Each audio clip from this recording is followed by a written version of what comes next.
2 కిలోల బంగారం నడుముకు కట్టుకొని స్మగ్లింగ్ బెంగళూరులో కన్నడ నటి రన్య అరెస్టు. ఇవే కన్నడ నటి రన్య మళ్ళీ అక్కడ కర్ణాటకకు సంబంధించినటువంటి డీజీపీ కుమార్తె కూడా ఆమె డీజీపీ కుమార్తె ప్లస్ ఈమె సినిమా యాక్టర్. ఈమె ఏం చేసింది, ఊకే ఫ్లైట్లో ఒక దగ్గర నుంచి ఇంకో దగ్గరికి పోతుందట. అయితే ఆ ఫ్లైట్ దిగంగానే ఆమెను రిసీవ్ చేసుకోవడానికి ప్రోటోకాల్లో అక్కడ ఒక సంబంధించినటువంటి ఆఫీసర్ కూడా ఉంటాడు. అంటే ఎక్కే కాడ చెకింగ్ లేదు, దిగిన కాడ చెకింగ్ లేదు, ఎక్కడ చెకింగ్ లేదు, పోలీస్ వ్యవస్థ కూడా సపోర్ట్ చేస్తుంది. కాబట్టి వచ్చిన డ్రెస్ ఎప్పుడు కూడా అదే డ్రెస్లో వస్తుందట, ఎప్పుడు కూడా వచ్చినప్పుడు అదే డ్రెస్లో వస్తుందట.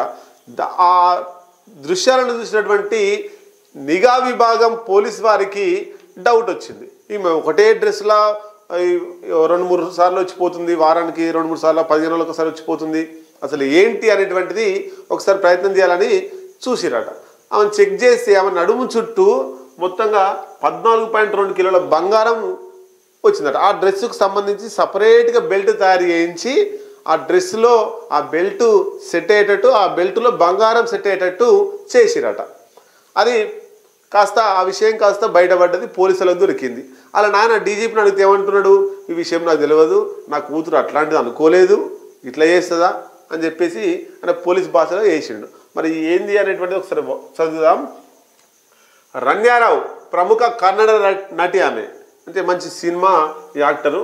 అంతేకాదు పోలీసు ఉన్నతాధికారి కుమార్తె, ఉన్నతాధికారి డీజీపీ, కర్ణాటక సంబంధించినటువంటి డీజీపీ కుమార్తె ఆమె ఇట్లాంటి స్మగ్లింగ్ చేస్తుంది. పోలీసు కుమార్తె స్మగ్లింగ్ చేస్తుందంటే ఎంత విచిత్రం చెప్పండి.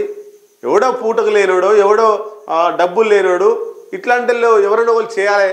దొంగలో ఆళ్ళు వీళ్ళు సమాజం నుంచి వెలివేయబడ్డలో రూపాయి లేనోడు స్మగ్లింగ్ చేస్తాడు, ఏదైనా చేస్తాడు. నా అయ్యా డీజీపీ అంత ఇంతో సినిమా ఫీల్డ్లో ఏముంది, అక్కడ కూడా పైసలు వస్తాయి. మళ్ళీ ఇంకెందుకు బంగారాన్ని అక్రమంగా ఒక రాష్ట్రం నుంచి ఒక దేశానికి, ఒక దేశం నుంచి ఒక రాష్ట్రానికి తీసుకురావాలి? అంటే ఎంత గలీజ్ చేసింది చూడండి. చూడొచ్చు, ఏడాది కాలంలో 30 సార్లకు పైగా గల్ఫ్ దేశాలకు వెళ్ళి వచ్చిందట. గల్ఫ్ దేశానికి పోయి వచ్చింది. ఎందుకు 30 సార్లు పోయి వచ్చింది? మనం ఒకసారే పోలేకపోతున్నాం. 30 సార్లు ఎందుకు పోయిందంటే పోయినప్పుడల్లా పోతుంది, తీసుకొని వస్తుంది, బంగారం నడుము చుట్టూ కట్టుకొని వస్తుంది. అక్కడ ఎక్కేటప్పుడు చెకింగ్ లేదు, ఎందుకంటే డీజీపీ కుమార్తెను అక్కడ పోలీస్ ఆఫీసర్ రిసీవ్ చేసుకుంటాడు. పోలీసు మళ్ళీ వెహికల్ పెడతారట, వెహికల్ పెట్టి తీసుకుపోతారు, ప్రోటోకాల్ మళ్ళీ తీసుకొచ్చి ఎక్కిస్తారు అన్నట్టు. ఎక్కే కాడ చెకింగ్ లేదు, దిగే కాడ చెకింగ్ లేదు. కాబట్టి 30 సార్లు పోయింది. ఎయిర్పోర్ట్లో దిగినప్పుడల్లా ఓ ప్రోటోకాల్ అధికారి ఆమెకు ఎస్కార్ట్ కల్పించి సెక్యూరిటీ ఇచ్చేవాడట. ఎస్కార్ట్ వాహనం కూడా ఉండేది. కాబట్టి దర్జాగా వెళ్ళి వాహనంలో కూర్చొని దర్జాగా పోయి వచ్చేదట. డిఆర్ఐ బృందం అడ్డుకుంది, ఒక్కసారి అడ్డుకుందట. అడ్డుకొని చెక్ చేస్తే 12.56 కోట్ల విలువ గల 14.2 కిలోల, అంటే 14 కిలోల, దాదాపు 14 కిలోల బంగారం బయటపడ్డదట నడుము చుట్టూ. తర్వాత బెంగళూరులోని లావెల్ల రోడ్లో ఉన్న రన్యారావు ఇంటిలో కూడా అధికారులు సోదా చేస్తే అక్కడ కూడా డబ్బులు కూడా 2.06 కోట్ల విలువైన స్వర్ణ ఆభరణాలు, 2.67 కోట్ల నగదు స్వాధీనం చేసుకున్నట. రన్యారావు 15 రోజుల్లోనే 4 సార్లు గల్ఫ్కు పోయి వచ్చింది. 4 సార్లు గల్ఫ్కు పోయి వచ్చింది.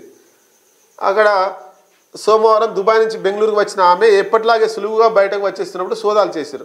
స్మగ్లింగ్కు అనుకూలంగా మార్పులు చేసిన జాకెట్, బెల్ట్ ఆమె ధరించి వాటిలో బంగారం కడ్డీలను స్వాధీనం చేసుకున్నారు. అయితే స్మగ్లర్లు తనను బ్లాక్మెయిల్ చేసి బంగారం స్మగ్లింగ్ చేస్తున్నారని రన్యారావు విచారణలో చెప్పిందట. అంత సొల్లు ముచ్చట దొరికింది కదా. దొరకకపోతే మనం తప్పించుకోవడానికి, వాళ్ళ అయ్యే పేరును కాపాడుకోవడానికి అంత ఇంత సినిమా ఫీల్డ్లో ఉంది కాబట్టి ఆమెకు చెడు పేరు రావద్దని స్మగ్లర్లు నన్ను బ్లాక్మెయిల్ చేసి, ఏం బ్లాక్మెయిల్ చేస్తారు? డీజీపీనా, మీ డాడీ డీజీపీనా అని చెప్తారని స్మగ్లర్ అని పట్టుకుంటాడు కదా. కాదు, ఈమె స్మగ్లింగ్ చేస్తూ డబ్బులు సంపాదిస్తూ ఈ ముచ్చట చేస్తుంది అంతే.